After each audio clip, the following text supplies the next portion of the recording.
네, 강대훈 박사님 모시고 2부 계속 이어나갈 건데요. 2부는 한국가스안전공사에 대한 여러 가지 얘기를 나눠보도록 하겠습니다. 자, 1부 때는 이제 강대훈 박사님께서 박사 과정 이후에 포닥에 대한 얘기를 좀 해봤습니다. 철도연구원에서 근무를 하시고 한국가스안전공사 연구직으로 임용돼서 생활하게 되십니다.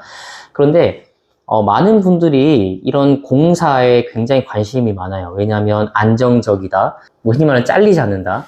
내가 잘리지 않으니 니도 잘리지 않는다. 이런 유명한 말 있잖아요. 어떤 짓을 저질러도 잘리지 않고 못해도 잘리지 않는 뭐 이게 뭐 양날의 검인 것 같은데 그만큼 우리나라 사람들한테는 좀 안정적이라는 단어를 굉장히 좋아하는 것 같습니다.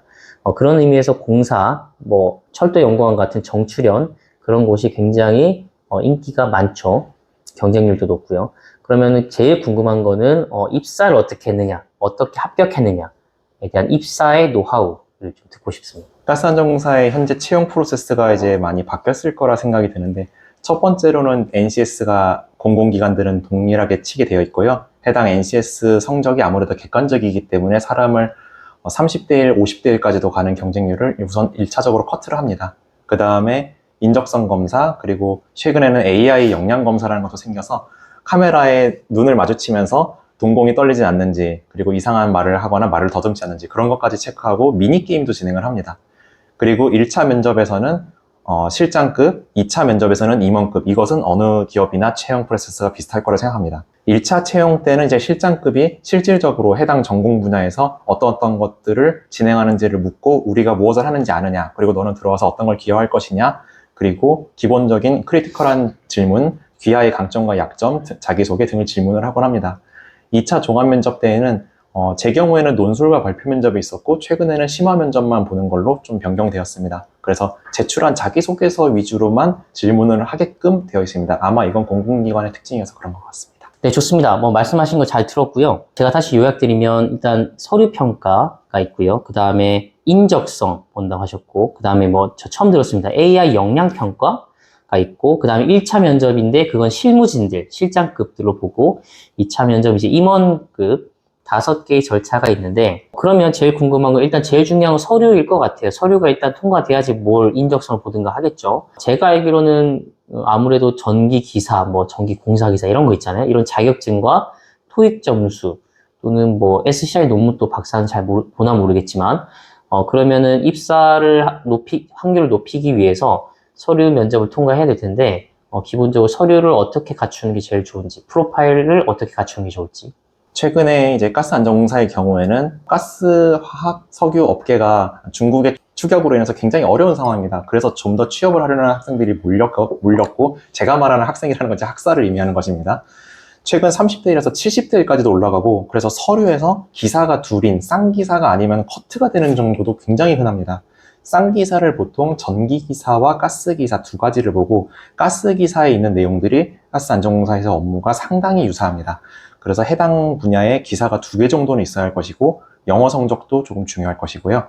그리고 아까 말씀을 드렸던 게 NCS만 말씀드렸는데, NCS 이후에 필기시험의 전공을 묻는 질문도 있습니다. 해당 분야를 주관식으로 서술을 하는 그런 질문도 있는데, 기존에 가스기사를 공부하셨다면 어느 정도 답할 수 있을 것이라 생각합니다.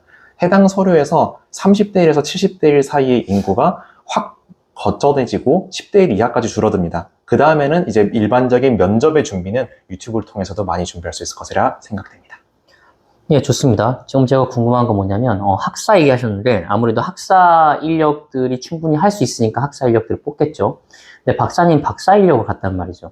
그러면은 학사, 석사, 박사에 대한 그 채용 프로세스가 좀 다른지, 그럼 각각의 케이스에 대해서 어떤 게 더 비중이 있는지.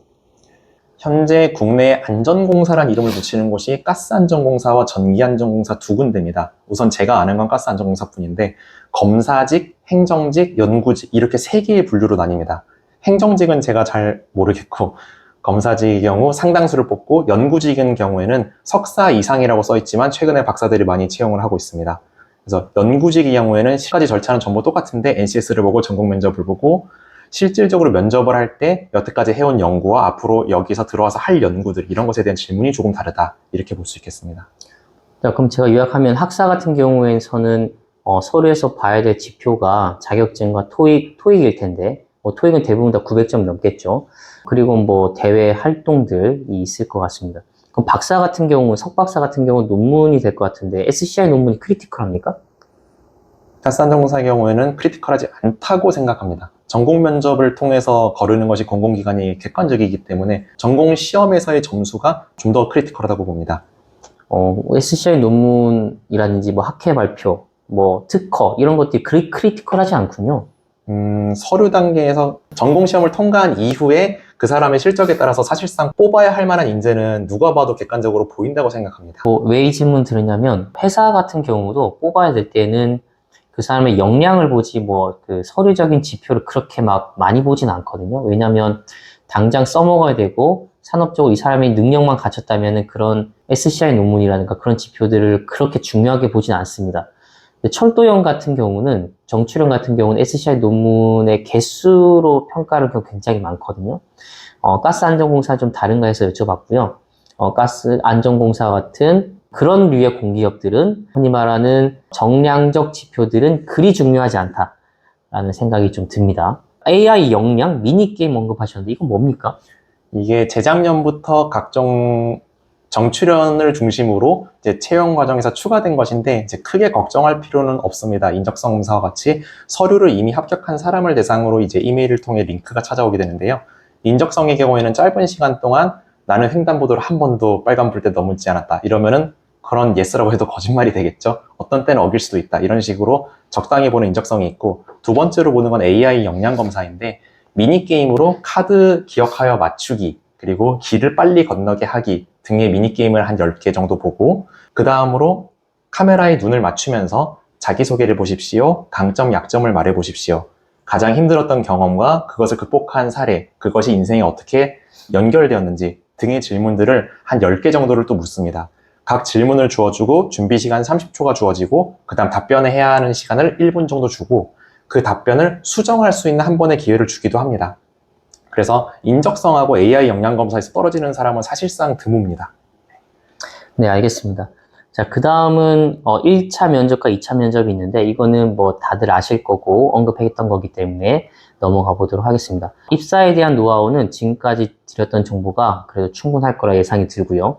자, 그러면 딱 입사를 했어요. 그래도 합격하셨으니까 굉장히 기분이 좋으셨을 것 같고 그럼 기본적으로 궁금한 건 당연히 있죠. 정출연이고 공기업이고 이제 안정적인데 가서 뭘 하지? 워라밸은 있나?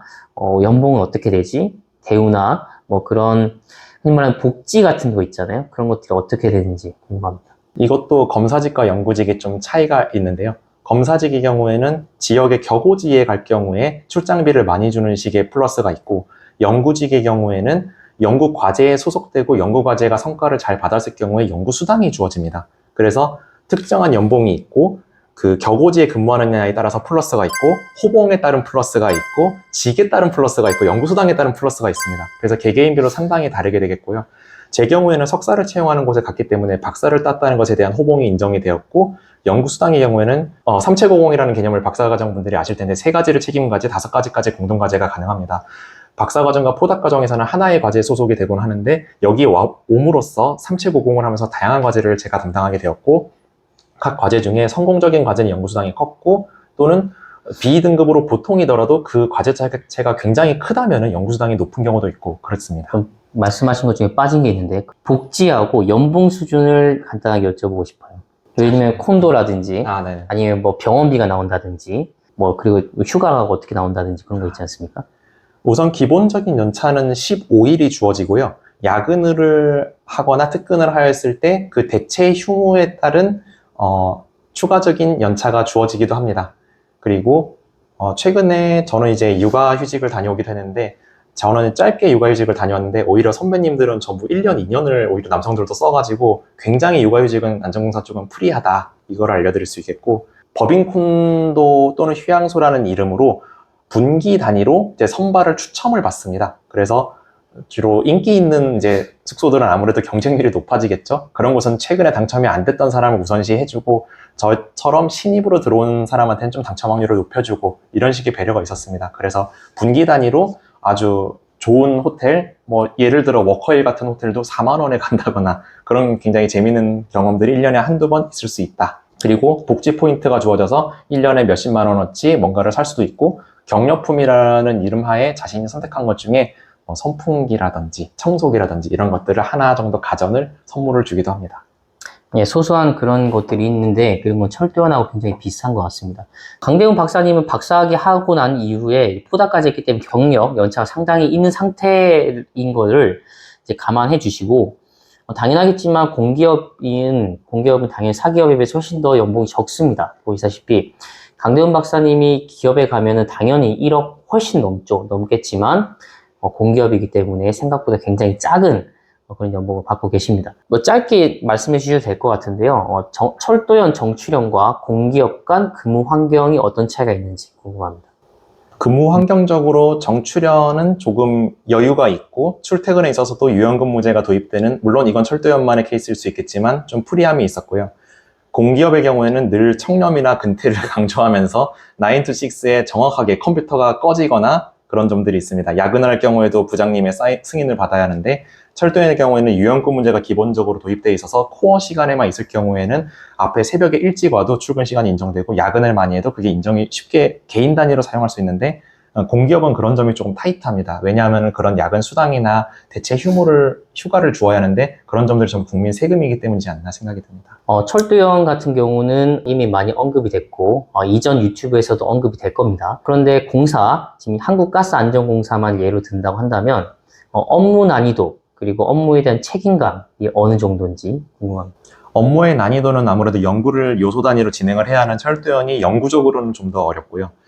공기업으로서의 차이점은, 거기서는 연차 단위로 해야 하는 의무 중에 논문이 있는 것이 아니라 코드의 재개정 기준의 건수로 되어 있습니다. 물론 이것이 철도연 내에서의 기술기준표준연구팀도 마찬가지긴 한데, 어떠한 코드에 있어서 국내에서 업체들이 볼 때 이거는 불합리하다 또는 국제기준에 부합해야 한다는 민원이 제기될 것이고, 그것이 샌드박스 규제 특례 또는 임시기준 등으로 이제 기관에 들어오게 됩니다. 그럼 그거를 어떻게 국제기준에 부합화를 할 것인가, 그런 점에 있어서 업체들은 전부 규제를 없애달라, 그리고 공사 내에서는 어떠한 안전기준을 갖춰야 한다, 그리고 양쪽이 어떠한 근거를 두고 싸우느냐, 이런 것에 있어서 머리가 지끈지끈한 점이 좀 다르게 지끈지끈하다고 생각됩니다. 예, 사실 저도 철도연구원 근무하면서 행정일이 굉장히 많아서 나는 연구원인가 행정원인가 라는 그런 고민도 많이 했던 것 같습니다. 그러면 제가 여쭙고 싶은 건, 공기업이면은 연구원으로 입사를 했다고 하지만 상당히 많은 행정일을 할 걸로 보입니다. 그러면은 본인의 일과 시간을 비춰봤을 때 연구와 행정의 비율이 어느 정도 되는지. 행정 7, 연구 3, 행정 8, 연구 2 정도가 된다고 생각합니다. 특히 정출연의 경우에는 그래도 정출연은 연구가 제일 많이 진행하니까 기관의 간접비가 많이 잡혀서 그거를 포털을 좀 더 위탁을 많이 주어서 좀 개발을 하였는데, 공기관의 경우에는 아직도 사람들이 공문서를 실제로 한글 파일로 입력해가지고 서로 공문을 부서 단위로도 주고받고, 그거를 부장과 부서장의 사인을 받아야 하는 절차들이 있습니다. 그런 점에 있어서 사람을 대하는 업무들도 일종의 행정이라고 친다면은 행정 9, 연구 1까지도 볼 수 있을 것 같습니다. 맞습니다. 박사까지 받고 공기업이든 정출연이든 가게 되면은 상당히 많은 행정 업무가 기다리고 있습니다. 왜냐하면 예를 들면 현대차 같은 경우도 보면은 완성차 업체잖아요. 그런 개별 요소 기술들은 다 가지고 옵니다. 모비스도 있고 캐피코도 있고 심지어 다른 계열사들의 그런 기술들을 가지고 와서, 현차는 뭐냐면 말 그대로 조립된 거를 테스트하는 거죠. 네, 그런 것처럼 정출연도 그렇고 공기업도 그렇고 그런 것들을 관리하기 바쁩니다. 세세한 요소 기술을 개발하고 하는 거는 사실 힘들 것 같고, 전체적으로 통합하고 관리하는 것이 정출연과 공기업의 역할이라고 볼 수 있겠죠. 공기업과 정출연을 각각 오랫동안 다니셨습니다. 그리고 장단점도 명확하게 보일 거고요. 이 채널이 사실 학생들이 많이 보는 것 같습니다. 그러면 아무래도 학사 과정도 볼 거고 석사, 박사도 볼 건데, 공기업과 정출연을 비교해서 학생들 대상으로 해가지고 어떻게 직업을 선택할지에 대한 가이드를 좀 부탁드립니다. 저의 경우에 이제 학사 취업의 분야를 오히려 잘 모른다고 볼 수 있습니다. 저는 박사까지 했기 때문에. 그리고 박사 연구실에서 앞서 말씀드렸듯이 6할에서 7할은 기업으로, 2할은 공공기관으로, 1할은 교수가 됩니다. 본인의 역량, 그리고 본인의 장단점, 본인이 교수에 맞는다, 공공기관에 맞는다, 기업에 맞는다, 그거는 스스로도 랩실 과정에서 알 수 있을 거라고 생각을 하고요. 기업의 선택에 대한 가이드는 제 경우에는 논문 개수라고 생각을 했었고 좀 더 공공기관이 맞는 성향이라든지 그런 게 있을 수도 있다고 생각을 합니다. 네, 좋습니다. 박사까지 하셨는데 박사까지 한 건 후회는 없으십니까? 네, 후회는 없습니다. 그 정출연에서 포닥으로 있었는데 동일한 입장이 현재 공공기관에서 위촉연구원의 위치에 이제 학사 석사들이 있습니다. 그분들도 위촉연구원으로 있으면서 과제의 행정을 많이 이제 박사들을 도와주고 과제를 진행을 하는 역할을 똑같이 공기업에서 진행을 하고 있고 그분들이 실제로 실력이나 현장을 잘 알기 때문에 취업이 많이 되곤 합니다. 그래서 학사로 취업을 했더라도 쉽지 않았을 것이다. 박사로 취업하는 것도 쉽지 않았지만 그래서 각자만의 인생의 길이 다 있지 않을까 이렇게 생각이 듭니다. 네, 우리 유튜브 채널명이 공연대인데 공부연구대학인데 대학원에 관한 얘기도 많이 하다 보니까 그런 고민 많이 하시거든요. 이 영상을 보고 나는 석사까지만 할까? 아니면 난 박사까지 할까? 약간 이런 고민하시는 분들도 꽤 있을 것 같긴 합니다. 그래서 그 질문을 했던 거고요.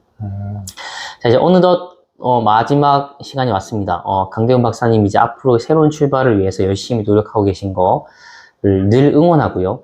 앞으로의 포부, 비전에 대해서 듣고 싶습니다.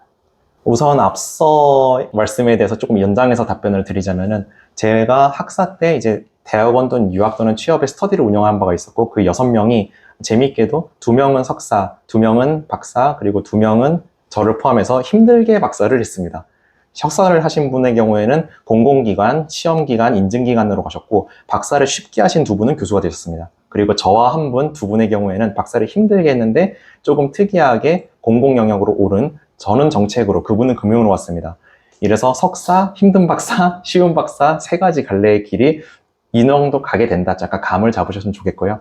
저의 포부 및 비전의 경우에는 현재 수소 분야로서 시스템을 연구해왔고 그 덕분에 안전기준을 연구를 해왔는데 앞으로도 대형 모빌리티는 전기화가 진행이 될 것입니다.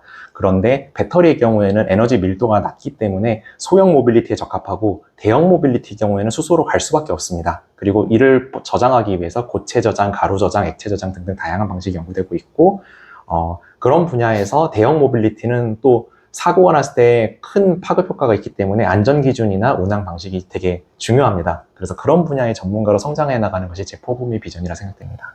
네, 강대훈 박사님과 1부와 2부 아주 긴 시간 동안 인터뷰해 주셔서 고맙습니다. 네, 강대훈 박사님과 함께 포닥, 박사후 연구원이죠. 그 1부에서 다뤘고 2부에서는 공기업, 정치련에 대한 여러 가지 얘기를 나눠봤습니다. 여러분들이 박사 과정 중에 있으신 분들 특히 박사후 연구원을 해야 되나? 그리고 내 앞으로 진로는 어떻게 해야 되지? 라고 하는 분들이 있다면 이번 영상이 많은 도움이 됐으면 좋겠습니다. 다음 시간에도 재밌는 유익한 컨텐츠로 찾아뵙도록 하겠습니다. 고맙습니다.